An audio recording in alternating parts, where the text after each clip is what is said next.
Viewer, it is now mid-September. The leaves are beginning to have that tinge of color change to them.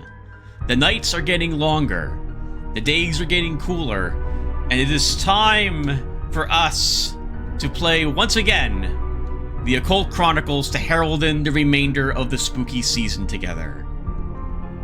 There'll be a little bit of prep here that you can skip by adjusting the slider up here on YouTube to the appropriate segmented spot, in case you don't listen to me prattle on about this game for like 3 minutes before we get on into making our new character for this attempt this year.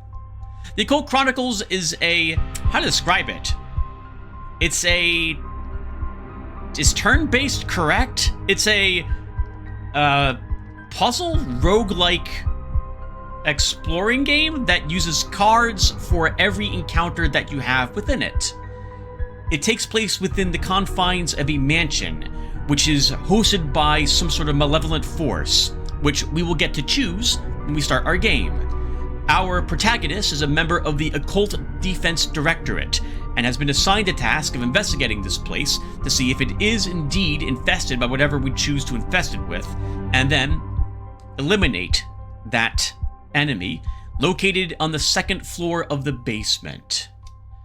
This is a game that I have played numerous times. This is going to a playlist that I believe I have at least like 20 times beaten this game. There's something like 100 videos on this playlist also. So I don't, nothing here is really new, so you shouldn't expect anything really, well, surprises from me. But then again, this is the Occult Chronicles. There's always a surprise of some sort. Always a trap waiting to get us.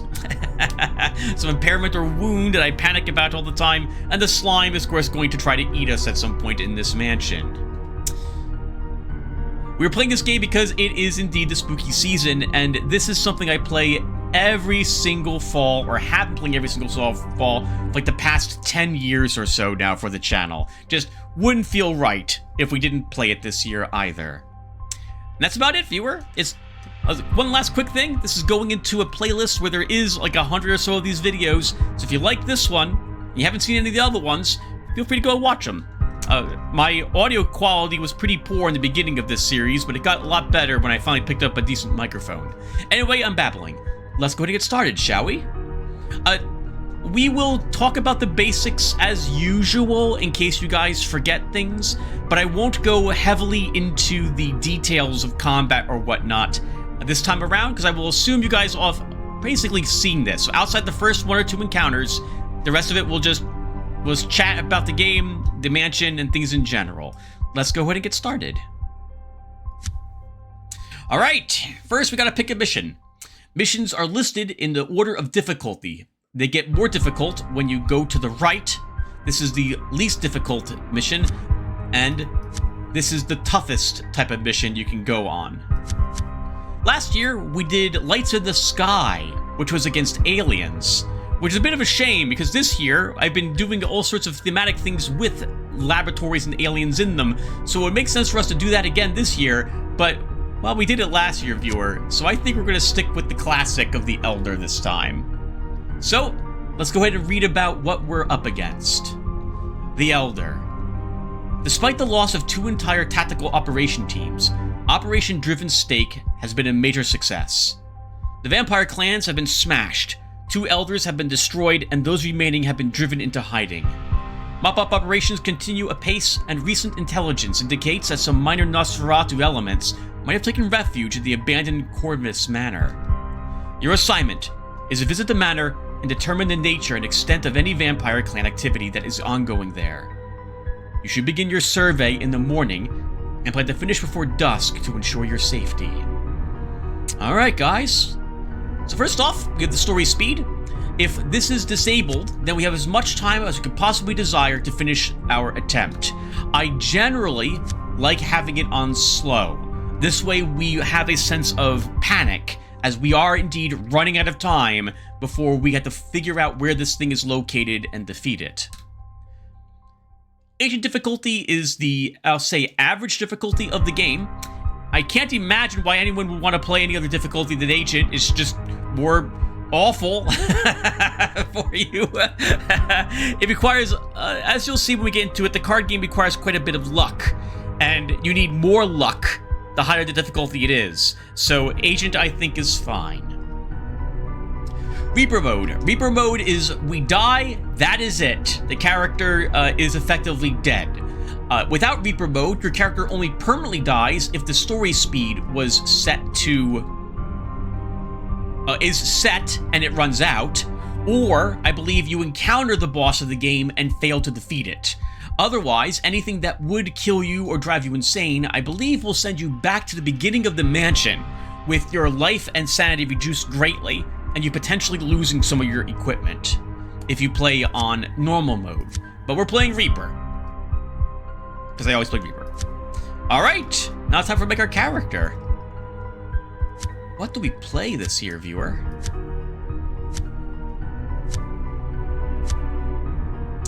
I don't know. Let's take a look at the backgrounds.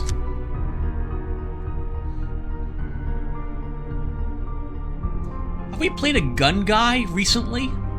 It's a bit tricky playing a gun guy. You need a decent weapon to start with. Soldier or police officer, I think, is decent. We'll try the soldier. I don't know if I've ever played him before. You saw it all in the Great War. You've been shot, bayoneted, and gassed while witnessing the horror of man's inhumanity to man firsthand. Wow. Ain't that the truth these days? We emerged from the charnel house stronger and more determined than ever to find some meaning in life. The odds seems to be the best place for now. We get a bonus swords. This is a dice. You need a dice in correspondence to the element of what you are, of the piece of equipment or spell you are trying to cast. We need swords to use weapons. We get 2 random combat edges. Those will help us in some capacity with melee melee encounters. We get 1 random combat heroic feat that's generally used in combat to help us do something, make it a little easier for us. We'll have to spend what's called courage to use it. We get 1 random weapon. You will either start with a service pistol or a shotgun. We get 1 random air talisman. This will be used to help us avoid damage. And we get +1 swords to start. Okay, well, then we're going to go ahead and select a starting bone. You always want to select a bone for the thing that... Okay, let's talk about this really quick. During the game, okay, hold on. You have no benefit whatsoever for choosing the same bone that you started with your background. Every background gives you a bone. A bone is a dice. We get with the swords bone, so we don't want the swords bone again. That's a waste of a pick. It benefits us in no way whatsoever and makes the game significantly tougher for us. We want, instead, something for a skill that we do not intend on taking a future skill card for. I'm thinking we're going to take cups and wands, and we'll pass on the pentacles this time around. So we'll select a bone of pentacles to make up for it. Hope this makes sense. I guess I'll try my best one more time. As we play through the game, we'll have the opportunity to level ourselves up multiple times, lots of times, and during the level up process, you can pick another type of background for your character. You can do that twice. Both of those backgrounds will allow you to purchase a bone that is corresponding to the type of background that you pick. I'm intending to not pick any magical background for our character, and as such, I won't have the option of buying a bone, a pentacles of bone. A bone of pentacles. There we go, didn't say the right thing. And thus, we're selecting this on the off chance I do want to use spells, and I would not be able to without this dice. We get a starting edge.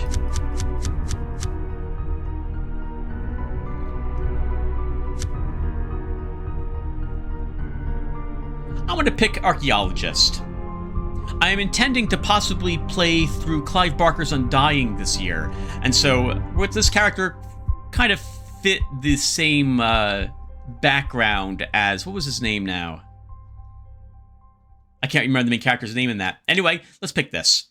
X additional unrevealed trick cards are placed on the board, max of 10, at the start of any puzzle, lore, or perception challenge where X is the level of the edge. So we get more chances to beat a encounter. It's the first time I'm actually selecting something that is an unrevealed trick. Normally, I would never choose this, but let's try something different this year. For our character, we're starting with 1 swords, so we only need... Well, I guess we can pick 2 in all of these to start, which is what I normally do. And then 1 point goes into the stat that I do not intend on leveling, so that's going to be magic, which means pentacles.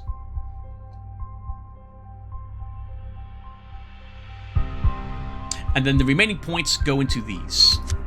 1 health and 2 sanity.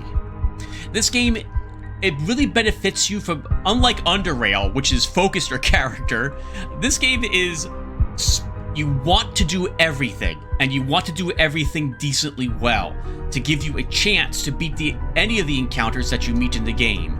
Failing fantastically to do any one particular thing could end up with you dying to whatever that thing is when you encounter it.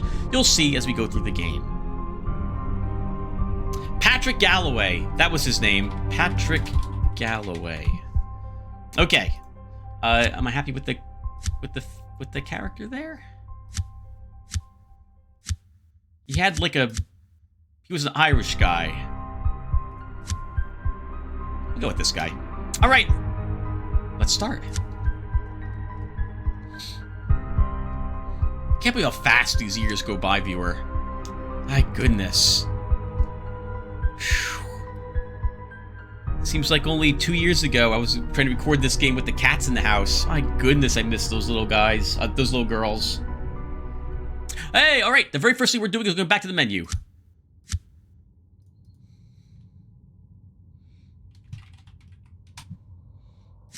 Okay. The reason for this is because the game, in this game, only saves the game when you go to the menu. It doesn't save after every single turn you take. And the game is a little buggy. It could crash on us. And so I want to save the game so at the very least we have our character created. All right, everyone, here we go. So as usual, we'll take a look at our character, do a quick synopsis on how we're looking to get going, and then, well, we'll get going. 2 cups and 2 wands. Right, this is what we started with, plus 1 swords, 3 swords, and 3 pentacles. So not the most athletic character, not the bravest character, and we're average in fighting, or maybe a little below average in fighting and magic. We are basically the new hire for the odd, I suppose. We have a 45% appear chance on the storm cloud. I didn't know that was you could get 45%. I thought it was always 10% chances. Okay, that's not so bad. We start with the shotgun. That is very nice. This is one of the better weapons, ranged weapons to get. So let's cover this really quick in case you guys have forgotten. Over here are a bunch of numbers. The number on the right corresponds to our statistic over here and represents the amount of carry capacity we have for items that would qualify for that statistic. Weapons are swords items. Some feats are cups items.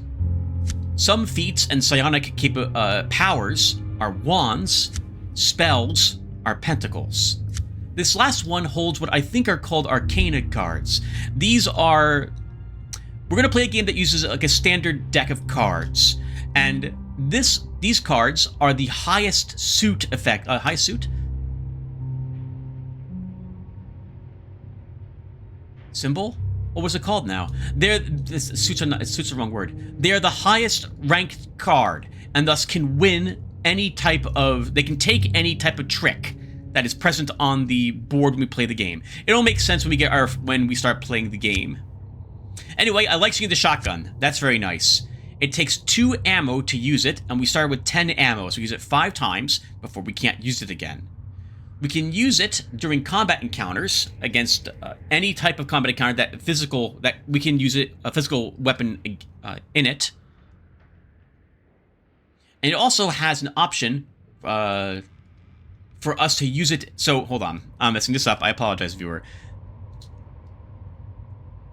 It gives us another option to select when we are in combat against certain types of creatures that can be affected by the shotgun. That seems like a stupid thing to say, but trust me, if we're fighting ghosts, we can't use the shotgun against a ghost, for example.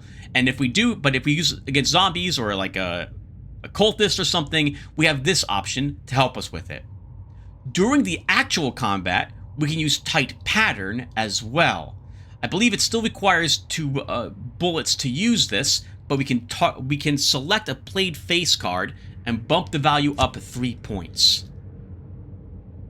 Oh, are we done? What else do we get? Reckless Charge. We start with 10 courage, too. Okay, that's not so bad. We do have a Sword's Bone, so we're allowed to use Reckless Charge. It costs 1 or 2 courage to use. We have 10 currently assigned to the card. It will randomly decide how much of it to use. We need 3 swords, and it looks like, we need 3 swords or 3 cups, I'm assuming, so we're forced to use these swords at the moment. You can fail, I believe, to use this successfully, but we'll cover that a little later. All right, who cares? Tim, you're babbling too much. I apologize, guys. But I need to look at a few more things. All right, there's our archaeologist. Oh, well, that's awkward. Archaeologists cannot be leveled up, so we get 1 additional trick. Sorry, yes, that's right. 1 additional trick, and that is it. Okay. Let's get it out of the way right now, viewer. The text in this game is a bit... There's a lot more text here than there needs to be. Archaeologist should say 1 additional unrevealed trick is placed on the board at the start of any puzzle, lore, or perception challenge. That's it. By saying X, it would make you think that you can level this up, but you can't level it up. Here's one that we could, for example. Concentrated Fire. Gain X additional uses of all rifle weapons in a combat challenge where X is the level of the edge. And the edge's level is 1, and the max it can be is 2. There, X makes sense to use. This is a very expensive thing to use, though, because it doesn't reduce the amount of ammo that we have. It only just lets us use the rifle more times. Never misses.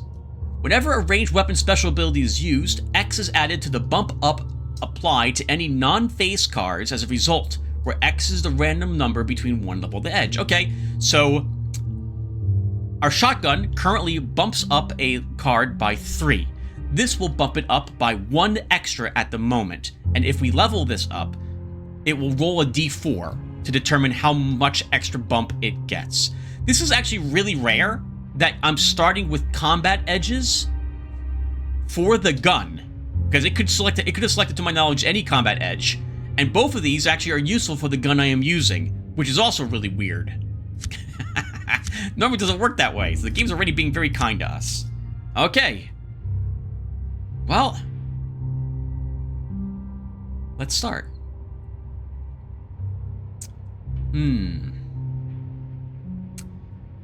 We're closest to the door on our left, but I think the right door is more tempting. So let's begin walking. Oh, should we talk about a few more things really quick? We'll keep going, and as the game does things to us, we'll get a chance to talk about it.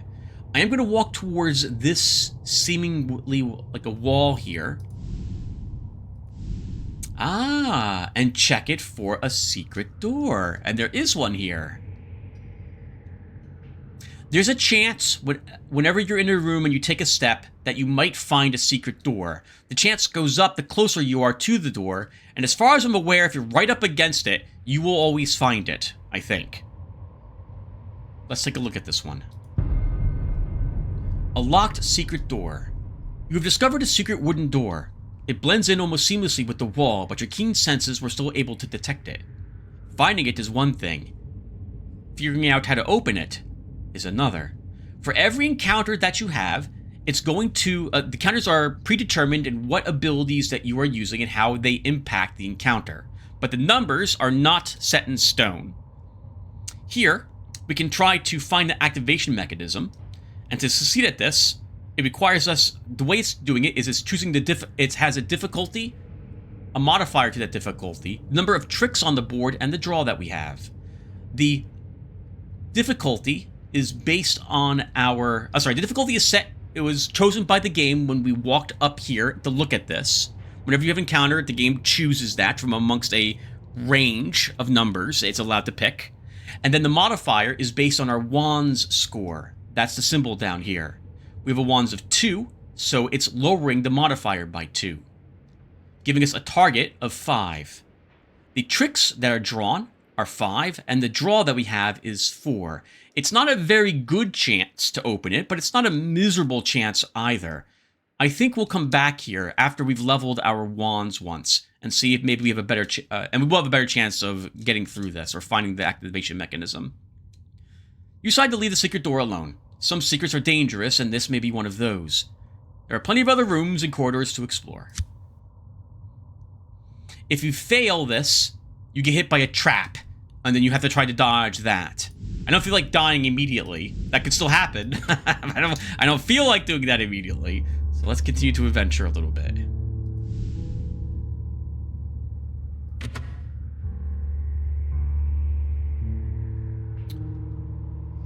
That looks like an organ of some sort. The whole room's dedicated to it. I guess people sat here to listen to the person playing?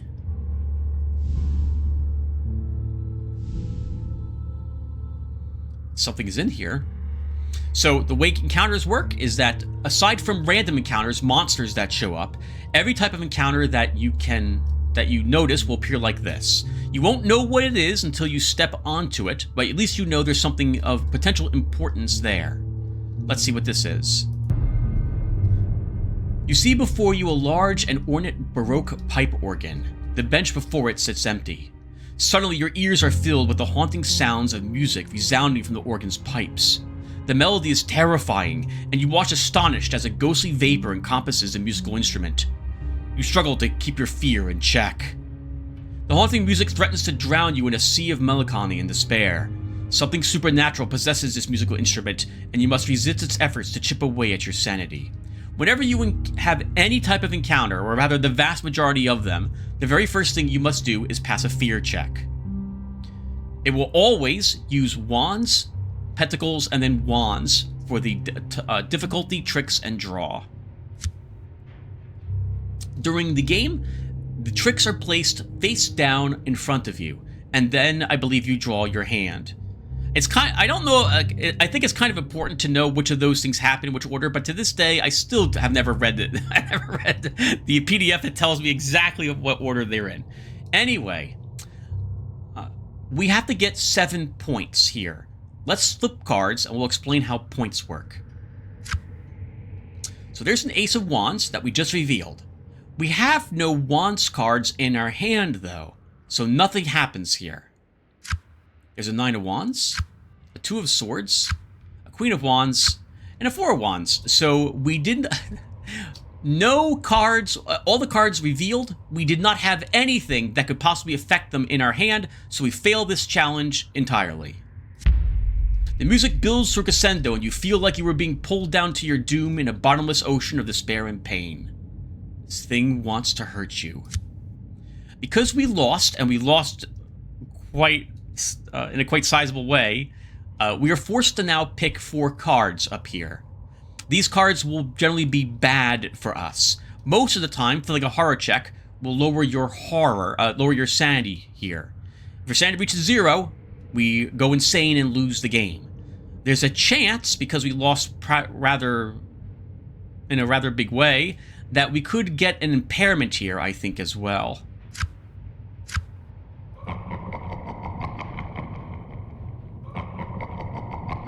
Alright, there goes a third of our sanity. You stand before the pipe organ and struggle to make sense of what you have just seen and, more importantly, heard. There is a powerful spirit bound to this musical instrument via some nefarious sorcery or curse. You can feel the anger and rage building within it. You suspect it is getting ready to assault your mind again.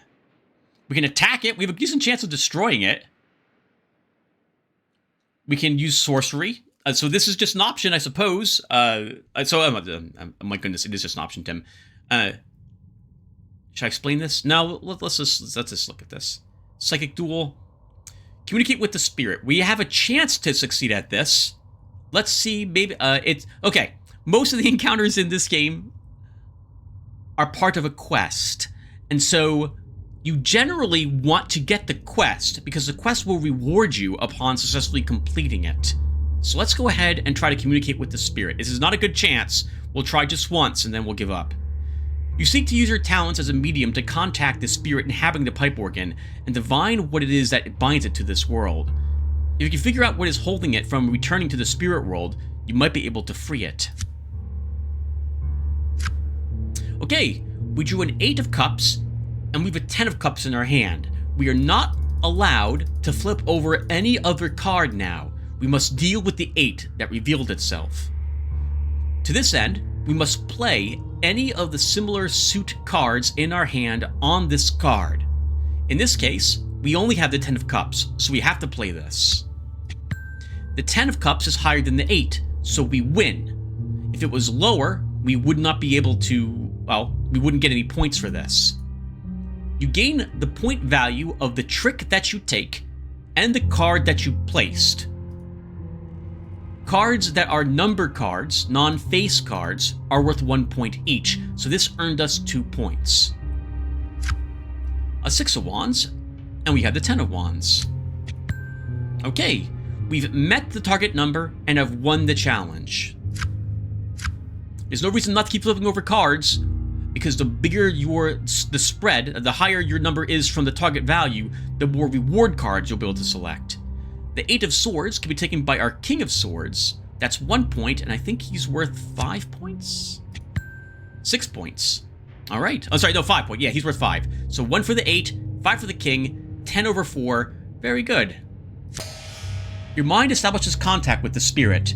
You recognize immediately that what you are dealing with is the agony of hundreds of tormented souls. No, not souls, but a psychic pain that still resonates in the pipe organ.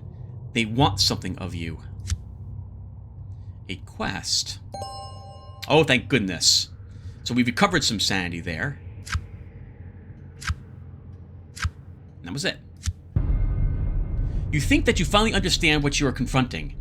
The disembodied death agony of hundreds of souls have accumulated in the pipe organ, either by design or accident. The negative energy manifests itself as a single entity, a self-aware super spirit of anger and rage. You suspect that you are witnessing the end result of many a black mass and vile sacrifice. It wants your help to free itself to seek retribution. Many years ago, it was sabotaged by the will of its creator. It needs you to seek out its missing parts and a sheet of music that can release its trapped rage. First, find the grandfather clock where the missing parts are hidden.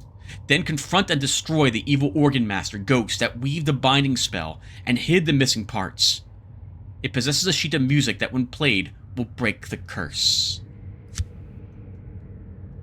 Something else is right next to it. Let's go ahead and investigate this. A disturbing tapestry. Your attention is drawn to an old tapestry hanging on the wall that depicts a medieval battle of some sort. It looks like it should be in a museum. Examining the battle scene a little closer, you immediately notice the large red hand that divides the two groups of armored knights. Suddenly, the battle seems to come to life. Knights charge the hand on both sides and are knocked to the ground. You stare at it in amazement, wondering if you are hallucinating. Your eyes widen in disbelief as the battle unfolds before you. A ghostly vapor seems to enshroud the tapestry. That's a decent hand. Kind of. 2 very low cards, but 2 queens, assuming we don't draw the king for them up here. So here's a 4 of cups. We must play our 2. And as you can hear, we did not successfully take it because our number was not higher. There are aces in the game. Aces are the lowest card in the game. They're a 1. Oh, this is always nice when this happens. We flipped over the Page of Pentacles. Now, we could play the 2 on the page and hope the Knight of Pentacles is here. But the odds of the Knight of Pentacles being one of the last 2 remaining cards is so small that it seems a waste to me to make that attempt. And taking the page with our queen will also win the challenge. And I believe she's worth 4, he's worth 2, so that gives us 6 points total. The King of Swords. In this instance, he wins no matter what I want down here, unless I had an Arcana card. So in this case, he can have our 7. And we hold on to our queen and hope another sword shows up here. It did not. Oh, the King of Wands was up there too. Okay, unlucky for us. Your mind is strong. You see things far worse than this. Remember that night you spent in that museum at Miskatonic University? If you could survive that, then this should be no problem. Okay, we've almost recovered all our sanity. That's nice. The tapestry is obviously animated by some type of sorcery. It might even be possessed by some malign spirit. You should proceed with caution. It isn't unheard of for something like this to function as a doorway or portal to another dimension. Once in, you might not get back out. We can destroy it by tearing it off the wall, use sorcery to dispel it, or use a shotgun to blast it apparently, but it is the start of a quest. However, we don't have the stats to actually get the quest from here yet. We need, I think, one more wands to do it. So we'll have to just mentally note this is here and come back when our wands has been leveled up.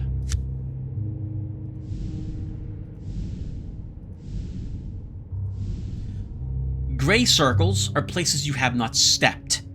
Orange circles are places that you have. There are these things called clue tokens hidden throughout the mansion.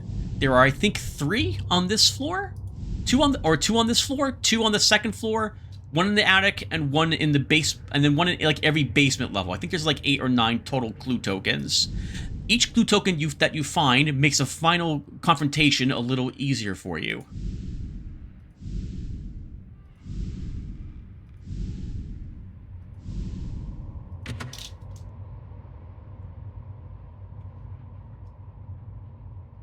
Some sort of crafts room, I think. The butler's ghost. A tall, well-dressed figure looms into view, holding a silver platter in one hand, as if to offer you an appetizer. Your eyes travel down to the platter and behold half a human head. You feel a surge of panic growing within you. You've been trained to expect and deal with things like this. Even so, no matter how many times you see something like this, it still requires steady nerves to keep calm.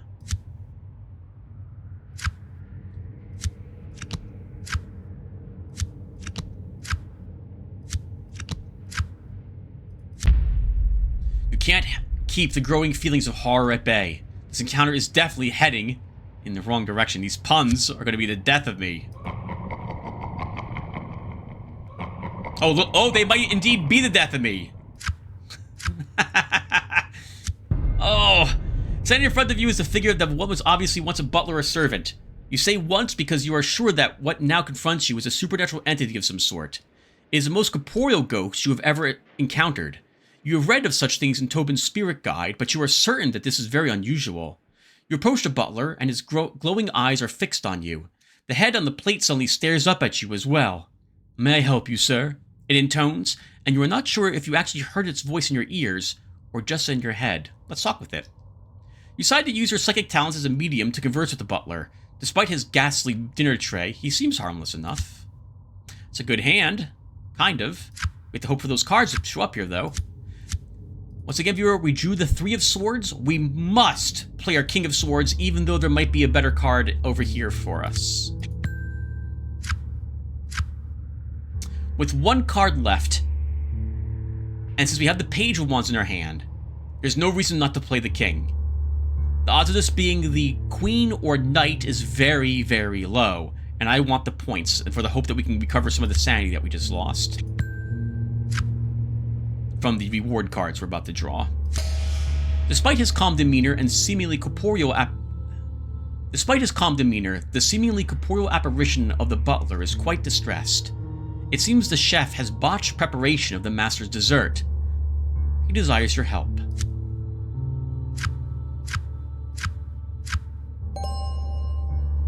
Two experience tokens. The butler wants you to go find the chef in the kitchen and order him to prepare the master's dessert again. He says that the master will be pleased and promises to reward you if you help him out. During the game, you will have these circles that are dependent upon the background that you chose.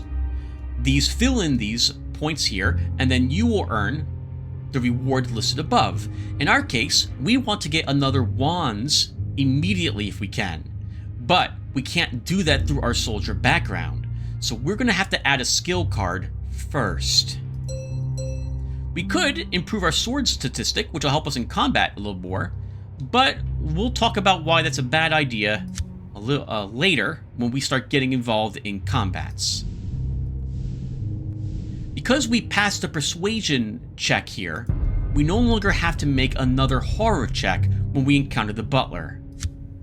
If we failed the horror check and we had to flee, or any encounter in which you are forced to flee and you cannot just walk away, you must repass the horror check again.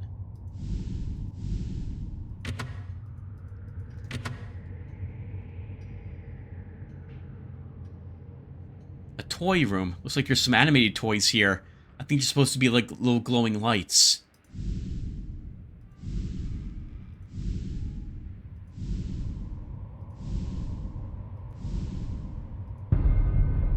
A strange creature in a cage. You think you see something odd seemingly floating in the air. As you approach, you recognize the outlines of a metal cage hanging by a chain from the ceiling. A pair of narrow-set, almost feline eyes blink open. They glow an eerie red as if illuminated from within. You halt and compose yourself as a sense of dread pervades the room. The eyes seem to pierce your soul. You're confronted with a touch of the supernatural here, and it gnaws ever so lightly at your sanity. Not a good hand for this. And not good cards up there either. We took this card but still failed the challenge, but we were closer to the target number, so we have slightly less cards to choose from. Your mind is weak. The creature's eyes find your inner doubts and seem to taste them and draw them out. You struggle to keep your sanity. It's lucky. I'm for sure I thought we'd be down to 3 sanity. Locked inside the cage is a strange creature of some sort. It's difficult to discern exactly what it is. It seems to shift and flit about within the cage, always surrounded by shadow. At times it almost appears to be a cat of some type.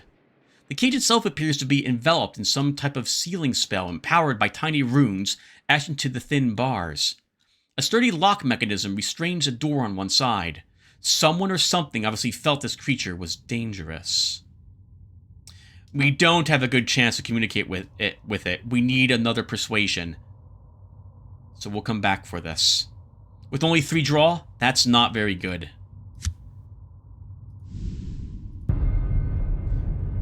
You are startled by the rocking cradle. It seems to be moving by its own accord. The squeaking of the runners on the wood is unsettling. You step closer. As you approach, you begin to suspect there is something lying inside the cradle.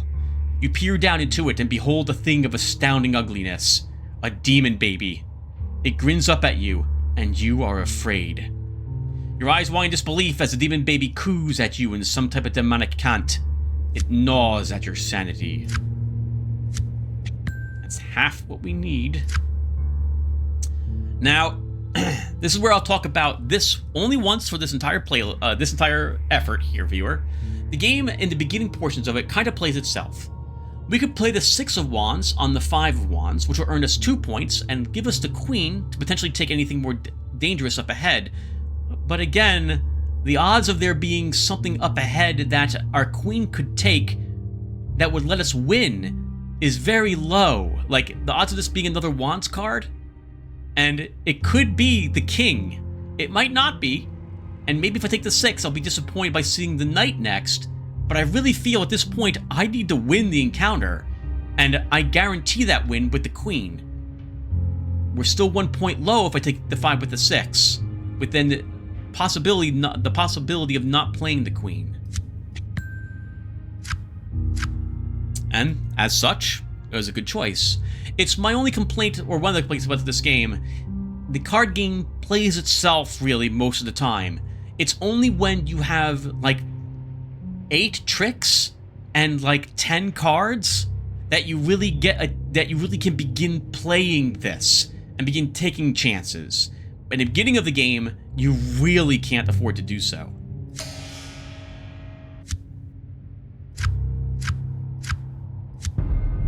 Its cooing is almost as disturbing as its demonic appearance. You've heard of an odd agent who might have once looked like this. Oh, that's Hellboy, right? However, this thing radiates pure evil. It's not going to jump at a recruitment offer, and most certainly has something in mind other than lying there waiting for its mother. This is the target of a quest, so we will come back for this later. You decide not to rock the cradle and leave well enough alone. Vic, Your puns are amazing. I love them.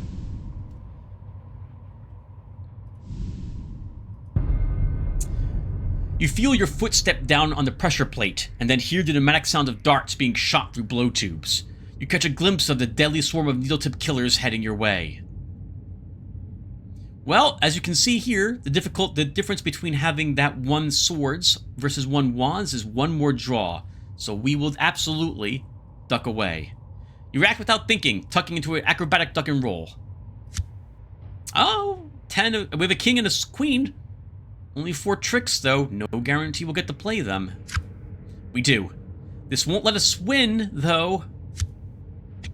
We need to take one more card up here. We do. Oh, and we take the last one also. Very nice. My strategy always, especially in the early trap section, is I want to win by any means necessary. And I don't care what the range is. Like, I don't want to hold on to a good card with the potential of earning more points later. I want to just get to this target number as fast as possible and know that I've won. And so, especially because the tricks on the board are 4.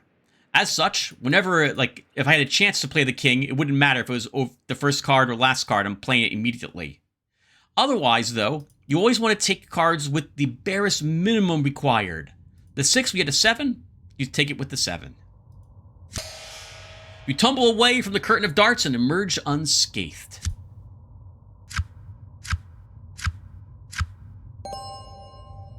A life.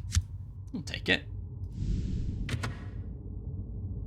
Sitting room? Oh, foyer. The name of the room is up there, by the way, viewer, in the upper left-hand corner of the of this. What is this? A mail room. Who has a mail room?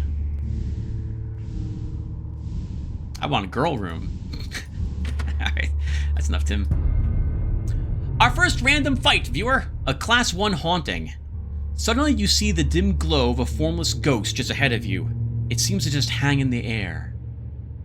It may be the most basic of spectral creatures, an unformed psychokinetic disturbance, but it's a spirit all the same, and it would frighten any flesh and blood human. A decent hand, 2 knights and a page, and 2 decent number cards. Let's see if we can resist this. An ace of swords. There is no reason for us not to play the knight. The odds of a queen being... Actually, there's no reason for us not to play the knight. We have to play a sword from our hand. The knight takes everything below it. The page takes everything below that. We might as well get the one extra point by playing the knight. Oh! We actually do succeed at this horror check.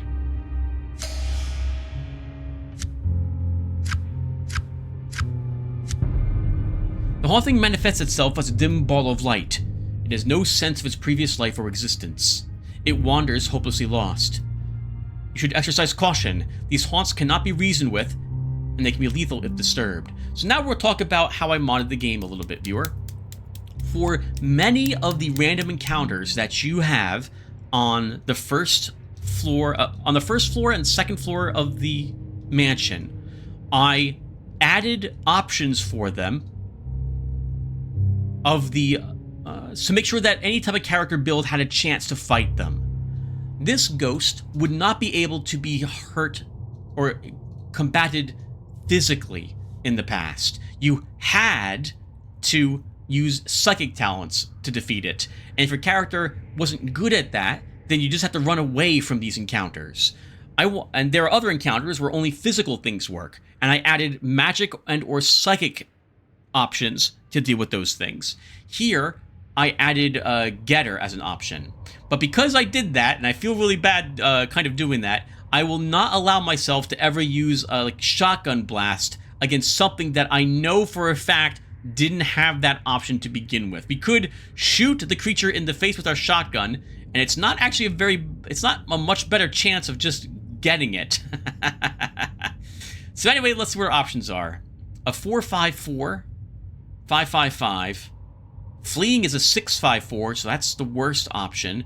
And shotgunning is 4/5/5. So the shotgun is the best option, but I think instead we'll try this. Getter. That's it. That's the whole plan. Get her. Oh, we're not getting her with this hand, though.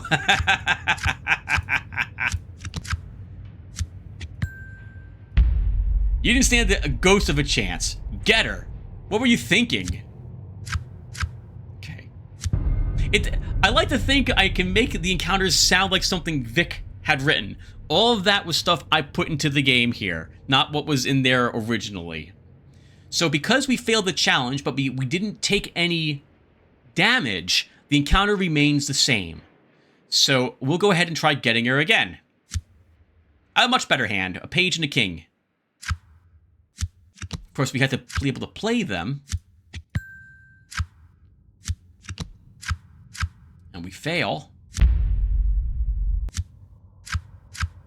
I'm grimacing, viewer, every single time I lose. I'm like, please, no more sanity loss. Get her again, a queen. We play her immediately, but we win the challenge.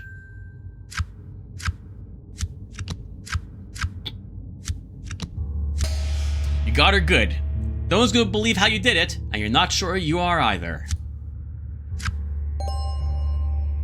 Gladly take a sanity recovery.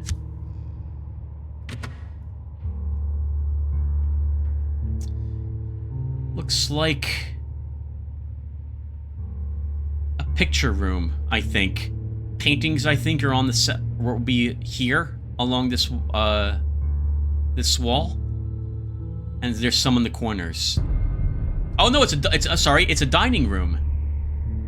The ghostly dinner party. It seemed impossible at first, but slowly you recognize the sounds of clinking glasses and the soft murmur of conversation. A long dining table stands in front of you, surrounded on all ends by dusty chairs. As you come nearer, you think you detect some movement around the table, and the hairs on your arms begin to stand on end. It is suddenly very cold. A ghostly face peers out from behind one of the chairs, and in a heartbeat, you see the apparitions seated all around the table. The scene twists at the threads of your sanity. This is one of my favorite pictures in the game. The look of the little girl looking behind the chair here. Really nice. You can see her hand over there on the armrest. She's using it to help herself look around. Not that she needs to do that. You struggle to comprehend this brush with the supernatural. You have rarely seen this many ghosts congregated together before.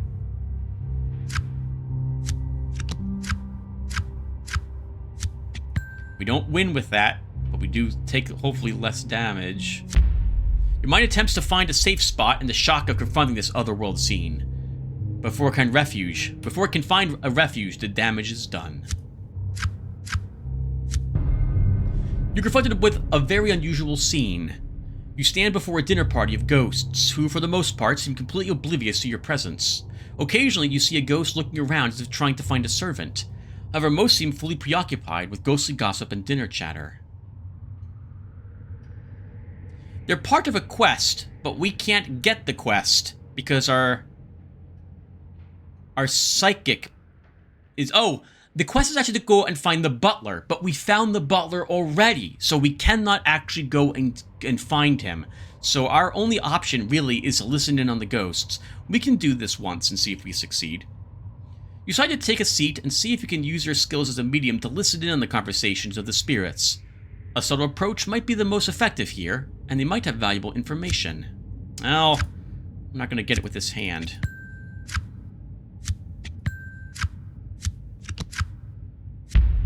Blah, blah, blah. Such inane chatter could drive a person crazy. You doubt they even realize that they are dead yet. Try again. Well, we'll play the king and win the challenge.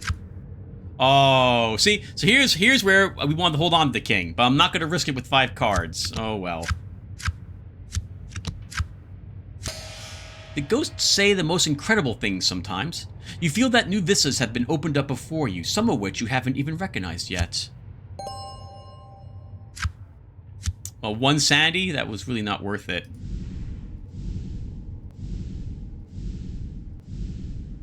So this is a dinner table is what this is, this long thing. I guess this is... I don't understand what this thing is in the center.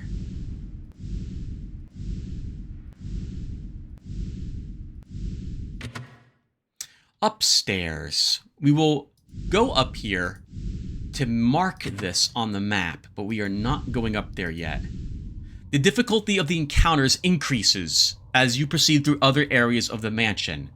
The difficulty is generally first floor, backyard, second floor, attic, basement level 1, basement level 2, basement level 3, in that order. The drawing room. You notice a large tome set on an ornate reading pedestal. It's apparent that the book is bound in human skin. You've seen such things in the odd special collections. You feel a presence nearby. Yes, you are being watched. But the strongest emanation is from the tome itself. You could swear that it is alive. Is it breathing? No, that must be your imagination. There's a chance here, if we succeed at this, we can get a spell, but we're not casting spells. If you fail this challenge, I think there's a chance the book pulls you into it, or it drains your sanity or possesses you. We'll come back here later. You sense that all is not as it seems here. Probably a good choice.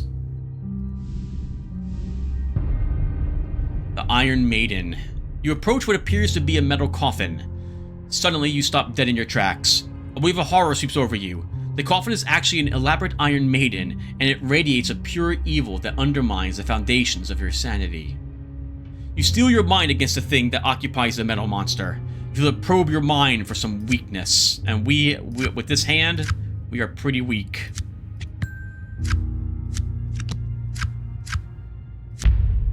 Your eyes widen in horror. You're consumed by a vision of blood that seeps from the monstrosity in endless tears until it is nearly a wave of crimson.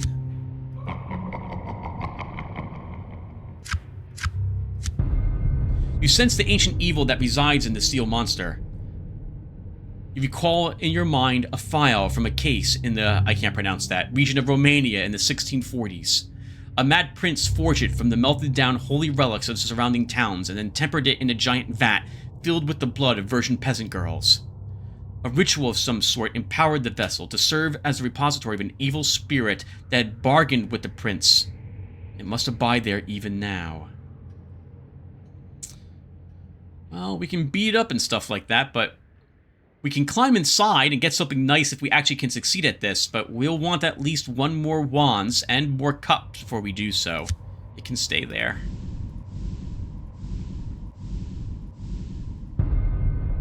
Another haunting. So, as usual, or as I've done in the past, viewer, I will not reread anything for this encounter the other times I do it in the session I'm recording. So let's just try getting her again.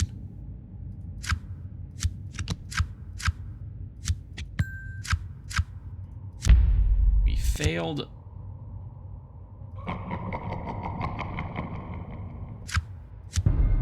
Try again. This is not a good hand.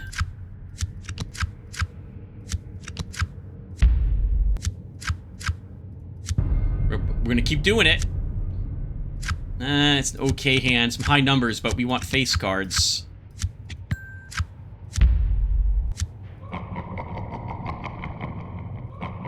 Oh no! You're right. I think we're dying here.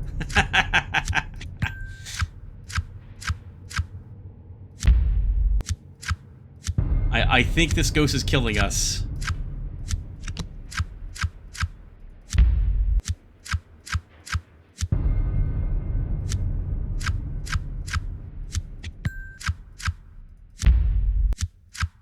As you can see, there is a ton of luck involved with the game, and especially early game, you can die fairly easy. This is a miserable hand here. We're not winning.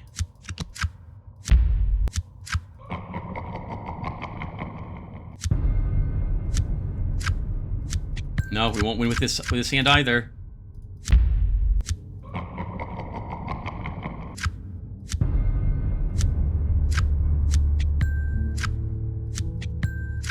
Okay, we do it.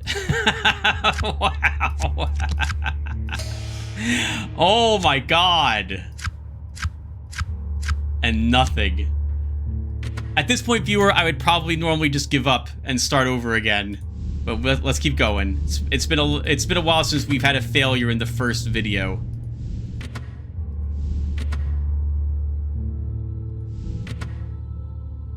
This is where the chef might be, a clue token.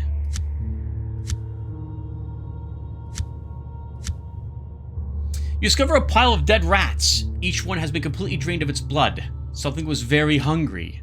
Young vampires sometimes feed this way if they are starving. +2 trick bonus. At this rate, viewer, we're never going to get a chance to use it, though, I suspect. I think we're losing here. Very rarely have I been down to 2 sanity in the very beginning of the game. I'm a little luckier. Ghost of the Organ Master. You are suddenly confronted by a translucent figure. It seems dressed in the attire of a previous era, perhaps the late 17th century. Your first impression is that it is not a hostile spirit. It seems to be considering you and taking your measure. Despite the non-threatening approach of the ghost, your confrontation with the supernatural is still very disturbing to your peace of mind.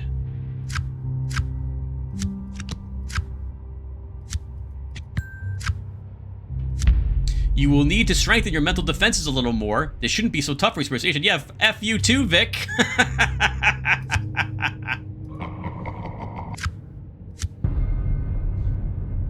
You recognize the ghost's attire as that of a chapel or organ master. Your odd training tells you that it's a classic Class 4 free-roaming entity. It has retained its identity from its previous life and seems fully self-aware. The ghost gestures gently as if it would like to allay your fears and make contact with you. You set about making contact through your skills as a medium. You have been taught the trance and meditational techniques at the Odd Academy. Well, we're failing this because we have 2 aces and a 4. You fall into a trance and attempt to make contact, but your mind wanders and loses focus. You snap out of it several minutes later, dazed and confused. You have gone insane. Game over. Searchers after horror haunt strange far places. Oh, well, viewer, that does it for us. Thank you guys for watching. So, wow, it's often we get kind of unlucky, but we make up for, like, can make up for it. This time we just got unlucky after, like, the entire time. there you go. So, yeah, Occult Chronicles, viewer. There you go. I guess I will ask if we should try it again. Although I tend to only play through it once, and that is it. Well, we could do it again if you guys want to watch me make another attempt. I would just reload the game and try again from the beginning. Only I'd go left instead of right. Oh, no, I can't. Right, Reaper mode. So it's over. So we died. So the moment I hit OK, the game ends. So, okay, well, we can make another attempt if you guys would like. We'll do one more for this year, but if we die again just like this, that's it for us. That'll be it. The game has beaten us. Yep. All right, guys. Well, thanks for watching. What a way to herald in the spooky season with a horrible loss. Oh well, there you go. Who would have guessed that one ghost would have just utterly destroyed me? Thanks again for watching, everyone. Once again, let me know if you want to see another one, and we can start another character and make another attempt. Otherwise, well, I'll find something else to play. I've got some ideas of what we'll want to play. I'm thinking of trying to play Clive Barker's Undying. Hellpoint, I think is another one. And is it called Hellpoint? I think it's called Hellpoint. And Soma, which I haven't played in many years, were the other ones that are on the table to be played this year. So if you guys would rather see me play one of those, I'll do that instead. All right, guys, let me know once again in the comments. I'll see you then. Take care, everyone.